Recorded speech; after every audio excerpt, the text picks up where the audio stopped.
now joined by Jonathan Barratt, Managing Director of Commodity Broking Services. Jonathan, thank you so much for joining us again. We've been talking about this saga for months. It keeps going. The costs keep spiraling. I wonder how BP is going to pay for this. I mean, this asset sale in Alaska isn't going according to plan, is it? Look, at the moment it doesn't seem to be going to exactly to plan, but I think the key is that the solution's on the table. We know where we're going. It's just a matter of trying to put it all together. BP prices have actually obviously suffered. They've come back. But look, there's a plan, and I think there's light at the end of the tunnel. You just referred to the share prices there, Jonathan. Do you think BP's a good buy right now? Look, I'd have to think for the... yeah, well, I guess the key there... That's at the moment, I think it's more of a wait and see. As you correctly pointed out, there are a few concerns out there at the moment, but I think at the end of the day they will get over them.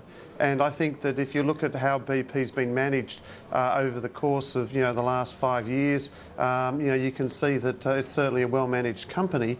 The question obviously is whether or not it will continue, and in fact what will happen with the leadership if in fact things don't work out. You say it's a wait and see, Jonathan, but if you'd bought shares last month, you'd be looking at a gain of about 35%. Now, you mentioned leadership there. I mean, now that it looks like this well is more or less stopped, the leak is more or less stopped, is there any reason that Tony Hayward and Chairman Svanberg should still be in their jobs? Well, I think that's going to be one of the keys, and I think that's going to be where the near-term direction, I think, for BP will actually go. Do they take on the old guard, or do they look for a new, fresh face to bring BP forward? I think, from my view, Tony Hayward is certainly someone that's been there for a while, and I think people have, and I think he holds a lot of support with shareholders, and I think actually moving him on as a result of this, I think, is the wrong thing, and I feel that the support he'll have will keep him on.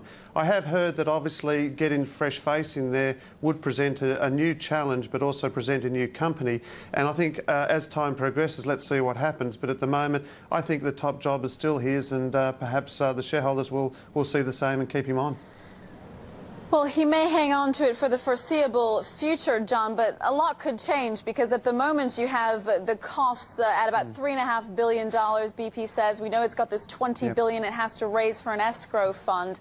Do you think costs are going to be around that $25 billion mark now that this thing is nearly capped, or do you think that they could spiral up even further? My guest yesterday, Peter Maguire from CWA, he said they could run into $100 billion.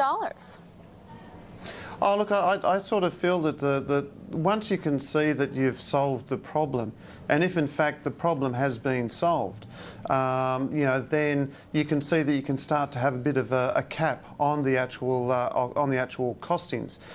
You've seen some of the estimates in terms of some of the damage reports. We've all seen those. It's unsure as to how long it'll last for, but I think at the end of the day, we've got conservative estimates of 25, maybe a little bit more depending on whether or not it is completed. But I don't actually at the moment see it sort of progressing too much further than that, given the current situation that we have, and the current situation is contained. I'm surprised that you say that, Jonathan, because Americans are very litigious. This disaster has had ramifications for a lot of people. I mean, surely the U.S. courts are going to decide ultimately how much BP has to pay on this thing. Well, let's see what happens. I mean, as we know, we've got the British Prime Minister coming over to talk to Obama. So let's see what comes out of that. And I'm sure on the agenda will be BP. Let's see what actually happens as a result of that. Yes, you're talking about a litigious nature, but you're also talking about estimates which have come through, and then where people are actually talking of where the costs can actually come from. I guess, look, it's going to be a case of, you've got to wait and see where the damage is and how much damage is actually before you can actually put your claims in. I think the concern is hearsay. And I think we actually need to see that concrete evidence to say how it has affected and how it will affect people. Jonathan Barratt, wouldn't we both like to be flies on the wall during that meeting between Obama and Cameron? Thanks very much for joining us.